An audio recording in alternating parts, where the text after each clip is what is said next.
নাসার বাপ ফকিন্নি। হ্যাঁ, হইলো গিয়া নাসা একটা ফকিন্নি। থরসব বিল্লাল নাকি মোবাইল চুরি করছে, কোন বিল্লাল ভাই যে এইগুলা কয়ে গালাগালি পারে। বিলাল ভাই দেখি অমর লয়ে গালাগালি পারতাছে, জুয়েল লয়ে গালাগালি পারে। আবার পরের দিন আমি, তুমি তো থরসব বিল্লালের বিশাল ভক্ত তাই না?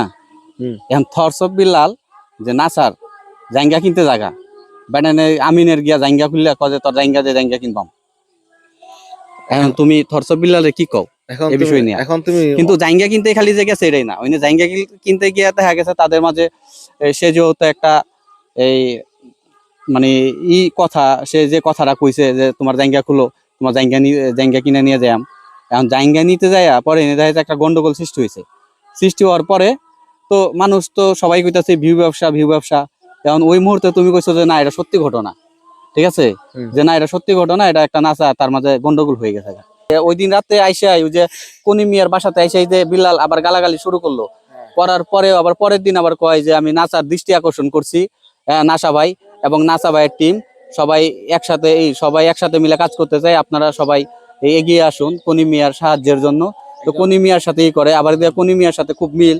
কোন নাসাও দেখলাম যে কইলো থরসব বিল্লাল নাকি মোবাইল চুরি করছে কোনদিন, কইরা নাকি ধরা খাইছে। আবার না কইলো বিল্লাল কইতাছে যে নাসা নাকি কোনদিন বাদাম বিক্রি করতো। তো এইসব নিয়ে উল্টা পাল্টা নিয়ে দুইজনের মধ্যে মিল অনেক অমিল দেহি ঝগড়া হয়ে যায়, একজন আরেকজনের অনলাইনে মনে করো যে ফসা। পরে আবার দেখা যায় কি যে তাদের মাঝে আবার পরে আবার দেখা যায় তাদের মাঝে আবার মিল। এখন এই বিষয়ে তুমি কি কও? এই বিষয়ে আসলে তুমি তো আসলে নাসার বিরাট নাসা বিল্লাল থরসব বিল্লালের বিরাট ভক্ত, তোমার সামনে কেউ থরসব বিল্লালের কোনো কিছু কইয়া মনে করো পারবে না, এরকম অবস্থা। মনে করো যে তুমি তারে মানে গুরু মানো একবারে। গুরু মানে এটা তো ভিডিও লাগে। এখন কথা হলে নাচার ভিডিও তাই কোনো শিখার নাই, এত মুখের যে ভাষা খারাপ। হ্যাঁ, এই যে দেখলাম এক ভিডিওতে কইতাছে কি জানি, এই যে গাংরে কইতাছে যে আরেকটা, ঠিক আছে, মানে আরো অনেক আছে সেগুলো কি ফানি কন্টেন্ট তৈরি করে। ফানি কন্টেন্টের মধ্যে মনে করো যে তুমি এমন কন্টেন্ট বানাইবা না যে সমাজে যাতে একসাথে বই না দেখা যায়। আমি আমার মেয়ে যদি একসাথে বসে একটা ভিডিও দেখি, বিলালের যত ভিডিও আছে আমাদের কোনো অশৃঙ্খলতা নাই বা খারাপ কোনো ভিডিও নাই। বিল্লাল তো ছন্দে ছন্দে ভিডিও বানায়, মানুষে আবার মনে করে যে মানে উল্টা পাল্টা গাইলেও পারে, গালিও দেয়। পছন্দ করে না, কারণ এই যে মানবিক কাজটা সে উদ্যোগ নিছে, ঠিক আছে, নিজে না। আমার কথা হইলো শুনো, আমার কথা শুনো। নাসা উদ্যোগ নিছে, নাসা আসে নাই, তারপরে বিল্লাল গিয়া তোমার ওই গিয়া করছে, কাজ শুরু করছে, ঠিক আছে, মানবতার যে কাজটা সে পরে বিল্লাল শুরু করছে। তারপরে দেখে নাসা আসে নাই, ভালো কথা।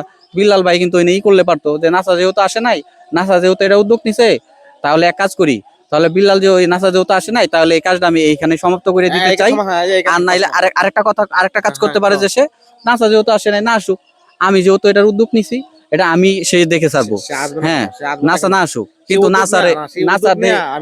নাসার বাপ ফকিন্নি। হ্যাঁ, হইলো গিয়া নাসা একটা ফকিন্নির করে ফকিন্নি। হ্যাঁ, নাসারা এইগুলা বিল্লাল ভাই যে এইগুলা কয়ে গালাগালি পারে। বিলাল ভাই দেখি অমর লয়ে গালাগালি পারতাছে। আবার পরের দিন দেখি কি ওই যে সাইমন সাইমন এই সাইমনের সাহায্যের জন্য আবার কইতাছে কি যে আমি অমর ভাইয়ের দৃষ্টি আকর্ষণ করছি, জুয়েল লয়ে গালাগালি পারে। আবার পরের দিন আমি জুয়েল ভাইয়ের দৃষ্টি আকর্ষণ করছি। ভাই গালাগালি ফারণ লাগে কে, পরের দিন যেহেতু দৃষ্টি আকর্ষণ করা লাগবো, তা আগের দিন গালাগালি কে লেগে ফারণ লাগে? আমার কথা কি করছে না, এটি কও তুমি? করছে না আগের দিন গাল পারে, গালাগালি তো তারা সারা চোট মানে বাড়াইছে না পারুক যেটাই কোক। মানে আমি তোমারে মানে একটা নরমালি ভাষা থেকে চেঞ্জ করা মানে হলো তোমার বিরুদ্ধে, তোমার এগেনস্টে কথা কওয়া, কি ঠিক না? তোমার এগেনস্টে কথা কওয়ার পরেও আবার আমি তোমার পরের দিন দৃষ্টি আকর্ষণ করি কেন? আমি দৃষ্টি তোমার আকর্ষণ করুন লাগবো, তাইলে আমি ঝগড়াটা কি কারণে করবো? আমার কিছু বলার নাই, কারণ আমি তো বুঝি না। আচ্ছা।